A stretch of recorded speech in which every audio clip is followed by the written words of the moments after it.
دنیا کائنات کے کوئی بھی قانون و دستور و نظام اس کا مقابلہ نہیں کر سکتے.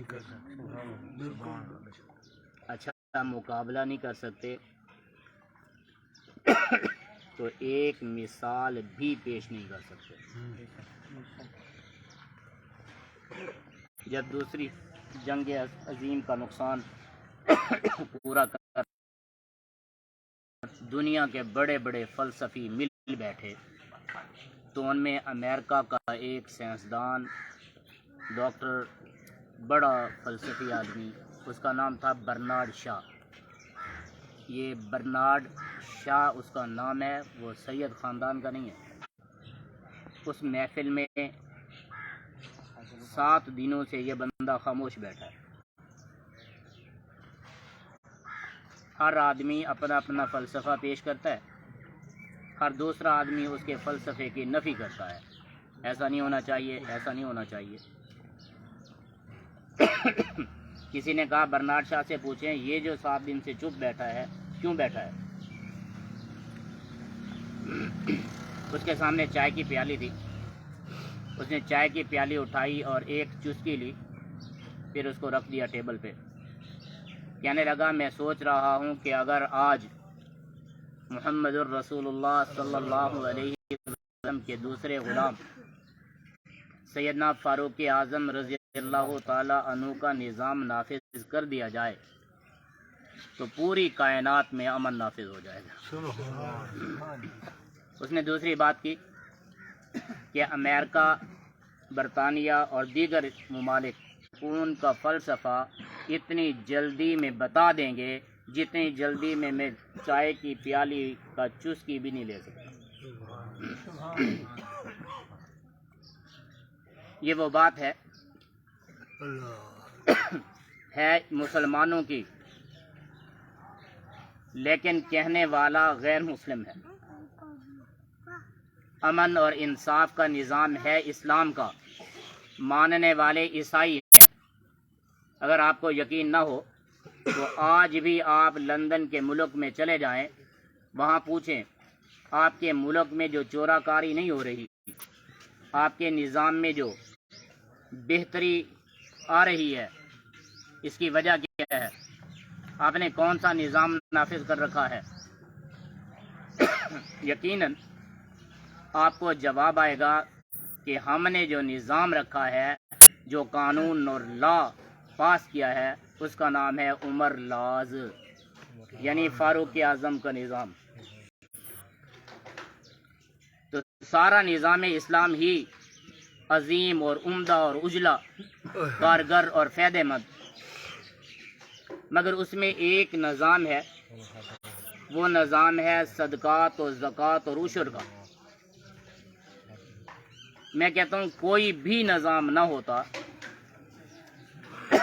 یہی عشر اور صدقے اور زکوٰۃ کا جو نظام تھا، اسلام صرف اسی ایک ہی نظام کو پوری دنیا میں چلانے کا حکم کرتا، تب بھی پوری دنیا میں امن اور سکون نافذ ہو جاتا. جس طرح مرنے کے بعد ہماری قبر میں دوسرا نہیں جائے گا، لیکن دوسروں کے متعلق سوال ہم سے ہوگا. قیامت کے دن آدمی قدم اٹھا کے آگے نہیں رکھ سکے گا جب تک کہ وہ 4 باتوں کا جواب نہ دے دے. ان میں سے ایک بات یہ ہے کہ تجھے جوانگی دی تھی، تو نے جوانگی میں عمل کیا کیا؟ ایک سوال یہ ہوگا کہ تمہیں ہم نے علم دیا تھا، اس پر تو نے عمل کیا کیا؟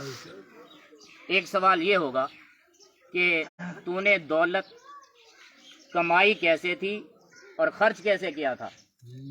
ایک سوال یہ بھی ہوگا کہ ہم نے تجھے حلقہ احباب دیا تھا، بیٹے دیے تھے، بھائی دیے تھے، دوست دیے تھے، ساتھی دیے تھے، اور تم نے اس حلقہ احباب کے ساتھ تبلیغ اور تدریس کا نظام کیسے رکھا تھا؟ محبوب نے فرمایا کلکم راعٍ، تم میں سے ہر بندہ بادشاہ ہے، وکلکم مسئولا عنہا یوم القیامہ، قیامت کے دن تم سے اس متعلق ہر ایک سے سوال ہوگا. اپنی رعایا کا جواب دے گا تو پیر اپنے مریدوں کا جواب دے گا، استاد اپنے شاگردوں کا جواب دے گا، اس طرح باپ اپنی اولاد کا ذمہ وار ہوگا اور دوست اپنے دوست ساتھی کے سوال کا جواب دیں گے۔ یہ کہنا کہ پیٹ بھر کر کھانا کھایا اور تیرا ہمسایہ بھوکا رہ گیا۔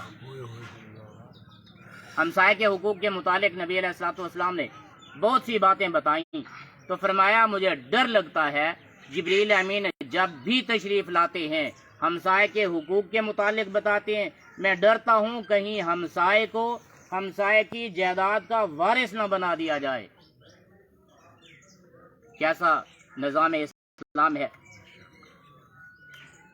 ہمسائے کا خیال کریں۔ خیال کس طریقے سے کیا جائے گا؟ صحابہ کرام نے کر کے دکھایا۔ ایک صحابی کے پاس بکری کی ایک سری آئی، دینے والے نے کہا حضرت یہ لے لیں، اس کو بھون کر کھائیں۔ لینے والے نے سوچا مجھے تو 2 دن کا فاقہ ہے نا، ہو سکتا ہے ساتھ والے کو 3 دن کا فاقہ ہو۔ اس نے وہ بکری کی سری اس کے گھر میں بھجوا دی۔ اب اس دوسرے ساتھی نے سوچا کہ مجھے تو 3 دن کا فاقہ ہے، ہو سکتا ہے ساتھ والے کو زیادہ ہو۔ 3 دن کا فاقہ برداشت کرنے والے نے بھی ہمسائے کے حق کا یوں احساس کیا کہ وہ سری بکری کی اس کے گھر میں بھیج دی۔ اب وہ بھی 4 دن کا فاقے والا تھا۔ اس آدمی نے بھی یہی سوچا میرا تو 4 دن کے فاقے کے بعد گزارا ہو رہا ہے، کہیں ایسا نہ ہو کہ ساتھ والے کا گزارا نہ ہو رہا ہو۔ اس نے اٹھا کر اس کے گھر میں بھیج دی۔ اسی طرح وہ چلتی چلتی پوری بستی والوں کے گھر میں سے گزرتی ہوئی اسی پہلے آدمی کے گھر میں آ گئی جس کو 2 دن کا فاقہ تھا۔ یہ تو گھر تھا۔ ایک میدان کارزار میں مسلمانوں کی کافروں کے ساتھ جنگ ہو رہی ہے، مسلمان بھی زخمی ہو رہے ہیں، شہید بھی ہو رہے ہیں۔ ادھر زخمیوں کو پانی پلانے مرہم پٹی کرنے والی فوج بھی تیار ہے۔ ایک آدمی مشکیزہ پانی کا لے کر پہلے اس زخمی کے پاس آیا، اس کو پانی بھر کے دیا، پیالہ لو۔ ابھی اس زخمی نے پانی، دوسرے نے آواز دی مجھے دینا، اس نے اشارہ کیا اس کو دو۔ اب وہ دوسرے کے پاس جا رہا تھا، تیسرے نے آواز دی بھائی پانی دینا، دوسرے آدمی نے اپنے اس نے اشارہ کیا اس کے پاس جاؤ۔ اس طرح تیسرے کے پاس گیا، پہلے آدمی کے پاس آیا، سب آدمی تڑپ تڑپ کر پانی کی پیاس میں تڑپ تڑپ کر شہید ہو گئے۔ کسی مسلمان نے دوسرے زخمی مسلمان سے پہلے پانی پینا بھی گوارا نہ کیا۔ کے لیے سونا بھی مقرر کیا گیا، چاندی بھی مقرر کی گئی۔ آج چاندی کے حوالے سے تقریباً 74-75 ہزار روپیہ بنتا ہے، جس کے ہاں اضافی ضروریات سے ہٹ کر کوئی سامان ہو، نقدی ہو، سونا ہو، چاندی ہو، مال تجارت ہو، اور جس کی جملہ قیمت قرضے دے کر نکال کر پھر اس کے پاس آ بچے 75,000 روپیہ یا 70,000 روپیہ، یہ آدمی صاحب نصاب ہے، اس پہ قربانی بھی واجب ہے اور اس پہ زکوٰۃ بھی واجب ہے۔ سوچیں اگر زکوٰۃ کا آدھا حصہ دینا ہوتا پھر کیا ہوتا؟ تو شریعت نے فرمایا نہیں، ہر 100 روپے میں سے صرف 2.5 روپے دے دے۔ آج 2.5 روپے کیا چیز ہے؟ 100 روپے تو ہمارے بچے بھی نہیں لیتے، لیکن پھر بھی شریعت نے دینے والے کو پریشان نہیں کیا، صرف اتنی کہ ہر 100 میں سے 2.5 روپے دے۔ اور اچھا کوئی یہ سوچے کہ میں نے 1000 میں سے 10,000 میں سے اتنے پیسے دے دیے، میرا کیا بنے گا؟ پیسے تو تھوڑے ہو جائیں گے۔ حدیث کہتے ہیں نہیں ہوں گے، اللہ برکتیں سے نوازے گا، پھر یہی تیرا دیا ہوا 1 روپیہ جب 10 روپیہ بن کر واپس آئیں گے تو تیرے لیے برکت بھی ہوگی، اضافہ بھی ہوگا، ثواب یہاں بھی ہوگا، اور آخرت میں یہی 1 روپیہ 70 روپے بن کر تیرے پاس آ جائیں گے، یعنی ان کا ثواب آ جائے گا۔ زکوٰۃ صاحب نصاب پر ہے، عشر صاحب نصاب پر ہے، لیکن باقی جو صدقات ہیں وہ اس کے لیے کوئی نصاب کی ضرورت نہیں ہے. صدقہ کرنا ہر مسلمان کے لیے ضروری ہے. محبوب کریم صلی اللہ علیہ وسلم نے فرمایا کہ صدقے سے 70 بلائیں دور ہوتی ہیں. حضور نے فرمایا اپنے بیماروں کا علاج صدقات سے کرو. سچی بات ہے، جب سے ہم نے صدقات و خیرات چھوڑ دی، ہمارے پیسے یا عدالت میں لگ رہے ہیں یا اسپتال میں لگ رہے ہیں. میرے بچپن میں ہمارا ایک آدمی فوت ہو گیا، اسے دل کا عارضہ تھا. اس کی وصال کے بعد ہم بیٹھے ہوئے تھے تو ساتھی اس پہ پریشان تھے، حیران تھے کہ یار ہمارے علاقے کے فلاں آدمی کو دل کی تکلیف ہوئی، اس کے ساتھ مر گیا. تو میں نے اپنے ابا جی سیدی مطیع اللہ شاہ صاحب رحمۃ اللہ علیہ سے پوچھا، ابا جی کیا دل کی تکلیف سے بندہ مر جاتا ہے؟ انہوں نے بتایا ہاں بیٹا، اصل میں موت تو فکس ہے، بس کسی بہانے سے آتی ہے. تو یہ دل کی تکلیف ایسی ہے کہ اس سے بندہ مر ہی جاتا ہے. تو میں حیران رہا کہ میں دل کی تکلیف، ہارٹ اٹیک پہلی مرتبہ سن رہا ہوں، دل کی بیماری میں پہلی مرتبہ سن رہا ہوں. تھوڑا عرصہ گزرا ہے، اب دیکھیں ہر 10 میں سے ایک آدمی کو دل کی تکلیف ہے. ہم نے بچپن میں شوگر نام کی کوئی بیماری سنی تک نہیں تھی. جوانگی میں پتہ چلا اچھا ذیابطیس شوگر بھی بیماری ہوتی ہے. اب دیکھ لیں ہر 10 میں سے دوسرا آدمی شوگر کا مریض ہے. ہم نے معدے کی تکلیف کا اپنی بڑی عمر میں معلوم کیا کہ اچھا معدہ بھی خراب ہوتا ہے، اس کی وجہ سے فلاں فلاں فلاں بیماری ہوتی ہے. اب 10 آدمی اگر لے لیں تو ان میں سے 7 آدمی ایسے ہیں جنہیں معدے کی تکلیف ہے. اچھا تکلیفیں آسمان سے ہم پر اتر آئی ہیں، پھر اس کے ساتھ یہ ہوا کہ ہمارا یقین بھی کمزور پڑ گیا. صدقے پہ ہمارا یقین نہیں ہے، خیرات پہ ہمارا یقین نہیں ہے، دم و درود پہ ہمارا یقین نہیں ہے، اللہ کے حضور تسبیح اور دعا پہ ہمارا یقین نہیں ہے. ہمیں تھوڑی سی تکلیف ہوتی ہے بھاگتے ہیں ڈاکٹروں کی طرف، ڈاکٹروں کی طرف جاتے ہیں، ہسپتالوں میں جاتے ہیں، پرائیویٹ میں جاتے ہیں، میڈیکل سٹور والوں سے دوائیاں لیتے ہیں. ہمارا یقین بدلا ہے. وجہ کیا ہے کہ ہم نے اللہ کے رسول صلی اللہ علیہ وسلم کی سنت سے منہ پھیرا ہے. ہمارا تمام تر پیسہ یا عدالتوں میں لگ رہا ہے یا ہسپتالوں میں لگ رہا ہے. تو نظام شریعت نے جس طرح باقی نظام رکھا ہے اس میں صدقہ اور خیرات کا نظام بھی رکھا ہے. زکوٰۃ الگ چیز ہے، صدقہ اور خیرات الگ چیز ہے. میں نے عرض کیا کہ زکوٰۃ کے لیے نصاب کی ضرورت ہے، صدقہ اور خیرات کے لیے نصاب کی ضرورت نہیں ہے. البتہ صدقہ 3 قسم کا ہے، خیرات صدقہ ایک ہی چیز ہے. صدقہ 3 قسم کا ہے، بلکہ 4 قسم کا. ایک ہے فرض صدقہ جس سے ہم نظر کہتے ہیں. اگر کسی آدمی نے منت مانی، نظر مانی، اللہ میرا فلاں کام ہو جائے میں 1000 روپیہ صدقہ کروں گا، اب اس کا کام ہو گیا تو یہ صدقہ اس کے اوپر فرض ہے. جس طرح نماز فرض ہے، روزہ فرض ہے، یہ صدقہ بھی اسی طرح فرض ہے. ادا نہیں کرے گا تو معاف نہیں ہوگا. یاد رہے نظر بھی اللہ تعالیٰ کی، آپ کے دروازے پہ آ جاتا ہے نا، اللہ کے نام پہ دے بابا نظر اللہ نیاز حسین. یہ نیاز بھی اللہ کی، نظر بھی اللہ کی. اور نظر ماننا مستحب عمل ہے، لیکن نظر پوری ہو جائے، وہ عمل پورا ہو جائے تو وہ نذرانہ دینا، نظر دینا، وہ صدقہ دینا انسان پہ فرض ہے. اور ایک صدقہ ہے واجب، ایک صدقہ واجب ہے. جس طرح فطرانہ دینا، ٹھیک ہے، جس طرح حج و عمرے پہ مناسک کے قضا ہونے پر دم بھی صدقہ ہے. اور ایک صدقہ ہے نفلی.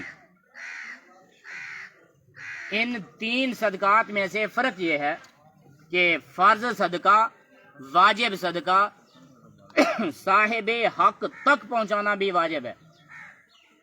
آپ کے پاس زکوٰۃ ہے، عشر ہے، فطرانہ ہے، آپ اپنے گھر میں رکھ لیتے ہیں، ہر دروازہ کھٹکانے والے کو 10 روپے دے دیتے ہیں، بھی آتے جو ہیں کیا کریں؟ یہ ہر آنے جانے والے کو صدقہ دینا ادا نہیں ہوتا، اس کے لیے مصارف اللہ نے بنائے ہیں۔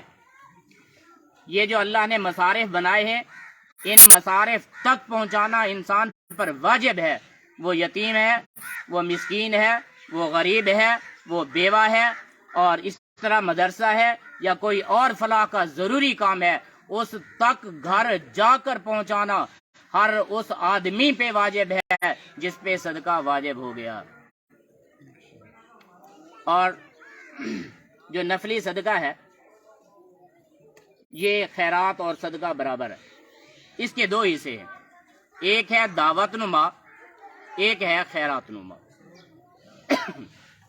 یہ جو واجبہ صدقہ ہے، جو فرضی صدقہ ہے، یہ مسجد کو نہیں دے سکتے، یہ کسی سادات خاندان کو، خاندان بنو ہاشم کو، چاہے وہ ہاشمی ہو، چاہے وہ قریشی ہو، مطلبی ہو یا عباسی ہو، خاندان بنو قریش کے کسی بھی فرد کو صدقہ دینا جائز نہیں ہے، اس طرح مسجد کو بھی دینا جائز نہیں ہے۔ اب رہا نفلی صدقہ۔ نفلی صدقے میں جو آدمی اپنی ضروریات کو، دوسروں کی ضروریات کو پورا کرنے کے لیے کرتا ہے، ہم اسے کہتے ہیں صدقہ۔ یہ ہر غریب کو بھی دیا جا سکتا ہے، امیر کو بھی دیا جا سکتا ہے، لیکن اس کا سب سے زیادہ مستحق غریب آدمی ہے۔ اور اس کا دوسرا حصہ جو ہے وہ خیرات ہے۔ یہ خیرات ایک دعوت کے طریقے پر ہے، جس میں امیر بھی شامل ہو سکتا ہے، غریب بھی شامل ہو سکتا ہے، لیکن صاحب خیرات کو ترجیحاً خیرات اس جگہ کرنی چاہیے جس جگہ لوگ زیادہ غریب ہوں اور مانگنے والے بھی نہ ہوں۔ بہرحال دعوتی خیرات جو ہے اس پہ ہر آدمی آ سکتا ہے، اور ہمارے اکابرین نے کبھی دعوت کی خیرات کو قبول نہیں کیا۔ اکثر ہمارے اکابر فرمایا کرتے تھے یہ خیرات، یہ دعوت غریبوں کے لیے ہے، مسکینوں کے لیے ہے، جن کے گھر میں شام کو فاقہ ہوتا ہے، کھانا نصیب نہیں ہوتا، یہ خیرات ان کا حق ہے۔ البتہ جس خیرات میں اللہ کے پیغام کو دنیا میں سنانے کا ایک طریقہ رائج کیا گیا ہو، جس طرح جلسہ ہے، جس طرح اجتماع ہے، اسی طرح یہ خیرات ہے جس میں بیان ہو اللہ کا سچا دین دنیا تک پہنچایا جائے، قرآن کی صورت میں، حدیث کی صورت میں، اور شریعت کا لحاظ رکھتے ہوئے جو تبلیغ کی جاتی ہے، اس پہ خیرات کرنا ہمارے اکابرین نے پسند فرمایا۔ تو ہمیں چاہیے ہم لوگ خیرات کرتے رہیں، صدقہ کرتے رہیں۔ صاحب استحقاق تک پہنچانا سب سے اولا بات ہے، لیکن دعوت کے طور پر کبھی امیروں کو بھی بلا لیں، غریبوں کو بھی بلا لیں، اور اس طرح کا نظام بنائے کہ ایک ہی دسترخوان پر بیٹھ کر سارے امیر و غریب بندے کھائیں، تاکہ احساس برابری باقی رہے۔ ہمارے ہاں کچھ نظام الٹا ہے کہ ہم غریب کو غریب سمجھتے ہیں اور امیر کی زیادہ قدر کرتے ہیں۔ ہمارے ہاں بندہ فوت ہو جائے، تعزیت کے لیے سب سے پہلے غریب آتا ہے، کفن دفن کے لیے غریب آتا ہے، اور ہماری قبر بنوانے کے لیے سب سے پہلے غریب آتا ہے۔ اور جب ہماری شادی ہوتی ہے، جلسہ ہوتا ہے، خیرات ہوتا ہے، تو ہم غریبوں کو چھوڑ کر امیروں کو بلوا لیتے ہیں۔ یہی فرق ہے امیر اور غریب کا، جسے اللہ کے پیغمبر نے ختم کرنا تھا، اور حضور علیہ الصلوۃ والسلام نے فرما دیا تھا جب حضرت بلال کو حکم فرمایا کہ بیت اللہ کی چھت پہ چڑھ کر آذان دو۔ انہوں نے عرض کی اللہ کے رسول میں تو رنگ کا کالا ہوں۔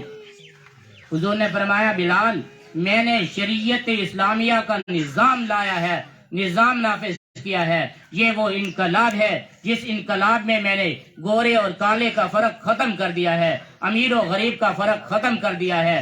ہمارے نزدیک کسی عربی کو اجمی پر بھی فضیلت نہیں ہے، اجمی کو کسی عربی پر فضیلت نہیں ہے۔ اللہ کے حضور کوئی بندہ مقبول نظر ہے تو وہ ہے جو متقی زیادہ ہے۔ یہ تو دور جہالت سے فرق آ رہا ہے، جناب یہ امیر ہے اس کی قدر زیادہ ہے، یہ غریب ہے اس کی تو کوئی قدر نہیں۔ اللہ آپ کو لے جائے کعبۃ اللہ میں، مسجد میں تو جاتے ہیں نا، اللہ کعبہ میں بھی لے جائے۔ اب مسجد میں دیکھیں گے کہیں بھی کسی بھی مسجد میں یوں نہیں لکھا ہوگا کہ پہلی نماز پہلی صف پہ جناب وزیر اعظم کھڑے ہوں گے اور ساتھ میں چیف جسٹس صاحب کھڑے ہوں گے، چیف آف آرمی سٹاف کھڑے ہوں گے، پھر 18 گریڈ والے، پھر 16 گریڈ والے، 14 گریڈ والے، 12، اور جو غریب آدمی ہے اس کی جو 12ویں صف پہ باری آئے گی، ہے کہیں ایسا؟ جس صف میں بادشاہ وقت کھڑا ہو سکتا ہے اسی صف میں وقت کا غریب الحال آدمی بھی کھڑا ہو سکتا ہے۔ اور کعبۃ اللہ میں جائیں گے تو وہاں دیکھنا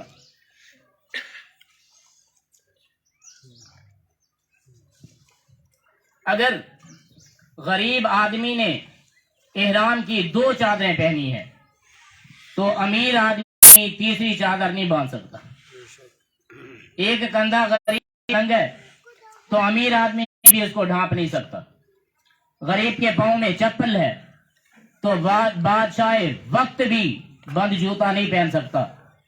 اگر غریب آدمی 7 چکر طواف کے کرتا ہے تو عالم دین کو بھی اور ولی وقت کو بھی لے سکتا ہے، غریب بھی لے سکتا ہے، لیکن زیادہ ترجیح غریب آدمی کے لیے۔ تو یہ خیرات ہے، یہ دعوت ہے، اس دعوت میں امیر و غریب اگر فرق کے ساتھ آتے ہوں تب بھی یہ مکروہ تحریمہ بن جائے گا۔ اس خیرات میں بھی اللہ یہ چاہتے ہیں کہ میرے بندوں میں برابری کا نظام ہو، وہ امیر بھی جس جگہ بیٹھا ہو غریب اسی جگہ بیٹھا ہو، جس جگہ ولی زمانہ بیٹھے امت کا گناہگار ترین بھی اس کے ساتھ بیٹھے، تاکہ دنیا کو پتہ چلے کہ اسلام کا نظام کیا ہے اور گورے انگریز کا بنایا ہوا کالا نظام کیا ہے۔ تو ہمارے ساتھی نے خیرات کا بندوبست کیا ہے، بہت ہی بہتر کیا ہے، اور ساتھ ساتھ میں یہ جو محبوب علیہ الصلوۃ والسلام کی مدح سرائی کروائی ہے، یہ وہ دولت ہے، یہ وہ دولت ہے جس کا اس زمانے میں جو بھی فائدہ ہوتا ہے لیکن اس سے کہیں زیادہ بڑھ کر آخرت میں فائدہ ہوگا۔ دیکھ لینا ہمارے یہاں ملک کی کرنسی ہے روپیہ، کہیں کی ہے ڈالر، کہیں کی ہے درہم، کہیں دینار، کہیں ریال۔ اگر آپ کے پاس ریال ہے تو پاکستان والے اس کی قدر نہیں کریں گے، ریال کی قدر اس ملک میں جاؤ گے تب پتہ چلے گا، ڈالر کی قدر ان کے ملک میں لے جاؤ گے تب پتہ چلے گا کہ یہ کتنی قیمتی ہے۔ تو یہ دین اسلام پہ چلنے والا جو آدمی ہے، اس کو اس مزدوری کے عوض جو انعام ملتا ہے ہم اسے کہتے ہیں ثواب۔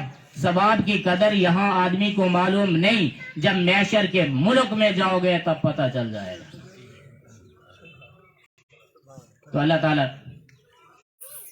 ہر آدمی کو وہاں لے جائیں گے۔ جو بھی ذی روح چیز اس دنیا میں آئی ہے اس نے موت کا سفر کر کے محشر میں جانا ہے۔ تو ہمیں چاہیے خیرات کے ذریعے، تبریک کے ذریعے، صدقات کے ذریعے، عبادت کے ذریعے، ریاضت کے ذریعے، مراقبات کے ذریعے، مجاہدات کے ذریعے، حج کے ذریعے، رمضان کے روزوں کے ذریعے، تمام جو نیکیاں اللہ نے ہم تک بھیجی ہیں ہر ایک نیکی کو اپنائیں تاکہ ہماری آخرت اچھی ہو جائے، دنیا میں بھی فائدہ ہوگا اور آخرت میں مزید فائدہ ہوگا۔ اللہ رب العزت ہماری حاضری کو اپنی بارگاہ میں قبول اور مقبول فرما لیں۔ جو دوست دور قریب سے چل آئے ہیں اللہ سب کا آنا قبول فرمائے، سب کو قدم قدم پہ برکت اور نصرت عطا فرمائے۔ وما علینا الا البلاغ المبین۔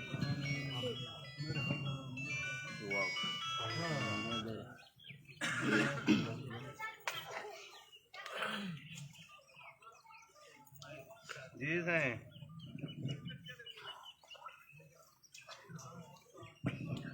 تھوڑی دیر کے لیے اللہ کا ذکر کرتے ہیں طریقے نقش بند پہ کہ اپنی آنکھوں کو بند کریں گے، اللہ کے حضور اپنے گناہوں کو یاد کر کے معافی مانگیں گے۔ اچھا یاد رہے کہ معافی مانگنے کے لیے کسی کو سنوانا ضروری نہیں ہے، یہ اللہ تعالیٰ کی فیاضی ہے، کرم نوازی ہے۔ ایک باپ کو منانا ہو تو بڑی محنت کرنی پڑتی ہے، دوستوں رشتہ داروں کو بلوا کر سب کی منتیں کرنی پڑتی ہیں، مگر اللہ رب العزت کی رحمت یہ ہے کہ اس کو منانے کے لیے کسی کو کہنے کی ضرورت نہیں ہے، سر جھکانا ہے، دل میں اسے یاد کرنا ہے اور کہنا ہے اللہ مجھے معاف کر دے۔ اللہ فرماتے ہیں جا میرا بندہ میں نے تجھے معاف کر دیا۔ تو یہ لمحے قیمتی لمحے ہیں، جب بھی کوئی دین کی بات کی جائے، دین کا عمل کیا جائے کوئی بھی، اس کے بعد بندہ اللہ کے حضور رجوع کر لے، اور یہ محنت جو ہم دین کی کرتے ہیں نا، اس کا انعام اسی وقت میں ملتا ہے۔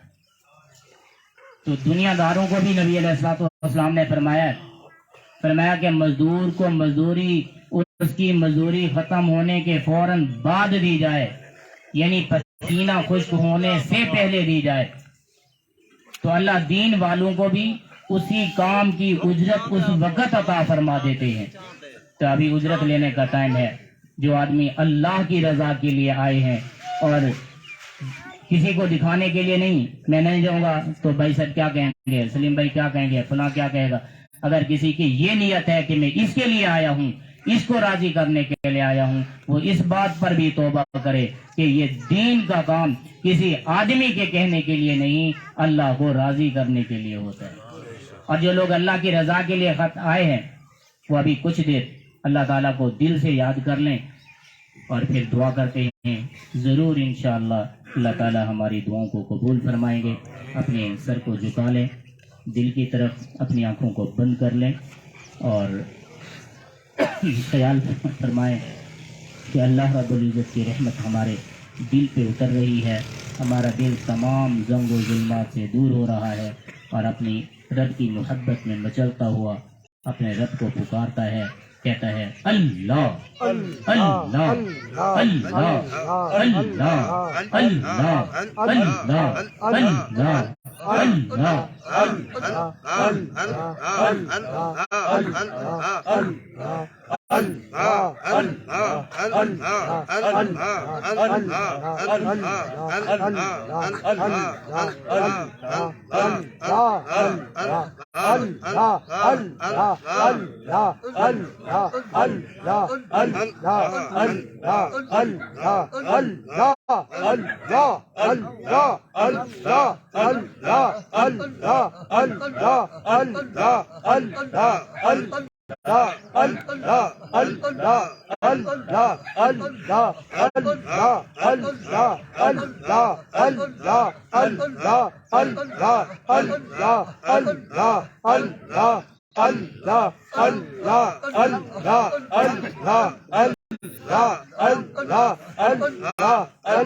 الحمد لله رب العالمين الرحمن الرحيم مالك يوم الدين اللهم صل على سيدنا ومولانا محمد وعلى آل سيدنا ومولانا محمد وبارك وسلم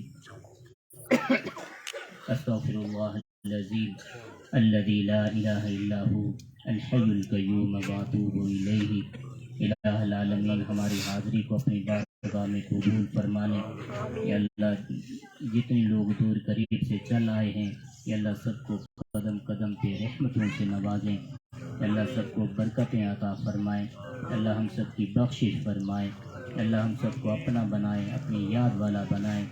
اللہ جس بھائی نے یہ خیرات کا اہتمام کیا ہے اللہ اس کو جزائے خیر عطا فرمائیے، اللہ اس کے رزق میں برکتیں عطا فرمائیے، اللہ حاضرین مجلس پہ رحمتوں کا نزول فرما دیجیے، اللہ ہم سب کے رزق میں برکتیں عطا فرما دیجیے۔ یا اللہ ہمیں اپنا اور اپنی یاد والا بنا لیجئے، نبی علیہ الصلوۃ والسلام کی شریعت سنت پہ چلنے والا بنا دیجئے، یا اللہ اس پورے علاقے پر، پورے شہر پر رحمتیں فرما دیجئے، یا اللہ زمین آسمان سے آنے والے مصائب اور مشکلات کو اپنے فضل سے دور فرما دیجئے، یا اللہ نبی پاک صلی اللہ علیہ وسلم کی پوری امت پہ رحمتوں کا نزول فرما دیجئے، یا اللہ ہمیں اعتراف ہے کہ ہم بڑے گناہ گار ہیں، مولا ہمیں یہ بھی معلوم ہے کہ آپ کی رحمت وسیع سے بھی زیادہ وسیع ہے، اللہ اپنی رحمتوں کا نزول فرما کر ہمارے گناہوں کو معاف فرما دیجئے، اللہ ہمارے ہر وہ گناہ معاف فرما دیجئے جن کی وجہ سے ہمارے دلوں کا سکون ختم ہو گیا، اللہ ہمارے وہ گناہ بھی معاف فرما دیجئے جن کی وجہ سے ہمارا اتفاق کمزور ہو گیا، اللہ آج گھر گھر میں لڑائی ہے، شہر بستی میں لڑائی ہے، اللہ گلی گلی میں لڑائی ہے، دلوں میں نفرتیں بھر چکی ہیں، قدورتیں بھر چکی ہیں، اللہ ہمارے گناہوں کو معاف فرما کر ان نفرتوں کو دور فرما دیجئے، اللہ محبتوں کا گہوارہ بنا دیجئے، اللہ اتفاق عطا فرما دیجئے، اللہ ہمارے ان گناہوں کو معاف فرما دیجئے جن کی وجہ سے ہماری روزیوں میں برکتیں ختم ہو گئیں، اللہ ہمارے وہ گناہ بھی معاف فرما دیجئے جن کی وجہ سے ہماری عبادتوں سے لذتیں ختم ہو گئیں، اللہ ہمارے وہ گناہ بھی معاف فرما دیجئے جن کی وجہ سے ہماری دعائیں قبولیت کے مقام تک نہیں پہنچ پاتی، اللہ نبی علیہ السلام کی پوری امت کو معاف فرما دیجئے، اللہ ہمارے بیماروں کو صحت، عافیت، تندرستی اور سلامتی نصیب فرما دیجئے، مولا کریم ہمارے پریشان حال لوگوں کی پریشانیوں کو دور فرما دیجئے، رب کریم جتنی لوگ مقروض ہیں سب کے قرضوں کی ادائیگی کے اسباب بنا دیجئے، اللہ جو جہاں کہیں بھی پریشان ہے اس کی پریشانیوں کو دور فرما دیجئے، اللہ جو بن بیاہے ہیں ان کو اچھے شریف رشتے عطا فرما دیجئے، اللہ جن کے یہاں اولاد نہیں ہے ان کو اولاد صالح، اولاد نرینہ عطا فرما دیجئے، اللہ جن کی اولادیں ہیں انہیں تربیت آسان فرما دیجئے، اللہ اولادوں کو والدین کا قدردان بنا دیجئے، اللہ جن کے والدین دنیا سے رخصت ہو گئے اللہ ان کی قبروں کو منور فرما دیجئے، ہمارے والدین، اساتذہ، مشائخ، دوست، ساتھی، رشتہ دار، ملنے والے، محبت کرنے والے جتنی بھی ہم سے بچھڑ گئے اللہ سب کی قبر پہ کروٹ کروٹ رحمتیں نازل فرما دیجئے، اللہ سب کی قبروں کو نور سے بھر دیجئے، اللہ شمس اور قمر کی طرح ان کی قبروں کو منور فرما دیجئے، اللہ مشرق اور مغرب کے درمیان جو خلا ہے اتنی ان کی قبروں کو وسعتیں عطا فرما دیجئے، اللہ ان کی دعاؤں کو ہمارے لیے استمرارن قبول فرما لیجئے، اللہ نبی پاک صلی اللہ علیہ وسلم سے لے کر اب تک جتنی لوگوں نے خیر کی دعائیں فرمائیں اللہ ہم ہر خیر کے محتاج ہیں، ہمیں ہر خیر میں سے حصہ نصیب فرما دیجئے، اللہ جن شرور سے پناہ مانگی گئی مولا کریم ہر شر سے ہمیں پناہ نصیب فرما دیجئے، اللہ ہمارے خاتمے ہمارے لیے آسان فرما دیجئے، نیکی پر فرما دیجئے، ایمان پر فرما دیجئے، کفر اور شرک و بدعت کی موت سے محفوظ فرما دیجئے، اللہ اچانک کی موت سے محفوظ فرما دیجئے، اللہ ہمیں اس وقت تک زندہ رکھیے جب تک ہماری زندگی میں خیر ہو، اللہ اس وقت ہمیں موت عطا فرما دیجئے جب ہمارے مر جانے میں خیر ہو، مولا کریم محشر کے میدان میں ہمیں سرخ روئی نصیب فرما دیجئے، اللہ نام اعمال دائیں ہاتھ میں نصیب فرما دیجئے، اللہ محبوب علیہ السلام کے سامنے شرمندگی اور ذلت سے محفوظ فرما دیجئے، اللہ محبوب کے ہاتھ مبارک سے حوض کوثر کا جام نصیب فرما دیجئے، اللہ پل صراط کا راستہ ہمارے لیے آسان فرما دیجئے، اللہ محبوب علیہ السلام کے ساتھ صحابہ کرام کی جماعت میں اور نیک بندوں کے ساتھ ہمیں جنت الفردوس کا داخلہ نصیب فرما دیجئے، اللہ حاضرین مجلس کی جو ضروریات ہیں اپنے فضل سے پورا فرما دیجئے، اللہ ہمارے بھائی سلیم صاحب کے علم میں، عمر میں، عمل میں، زندگی میں برکتیں عطا فرما دیجئے، مولا کریم جو کچھ مانگ سکے ہیں اپنے فضل سے عطا فرما دیجئے، اللہ جو مانگنا چاہیے تھا نہیں مانگ سکے وہ بھی اپنے فضل سے عطا فرما دیجئے. اللہ ہماری زندگی بھر کی دعاؤں کو قبول اور مقبول فرما لیجئے. وصلی اللہ علی النبی الکریم وعلى آلہ وصحبہ وأہل بیتہ ومن تبعهم اجمعین برحمتک یا ارحم الراحمین. لا الہ الا اللہ.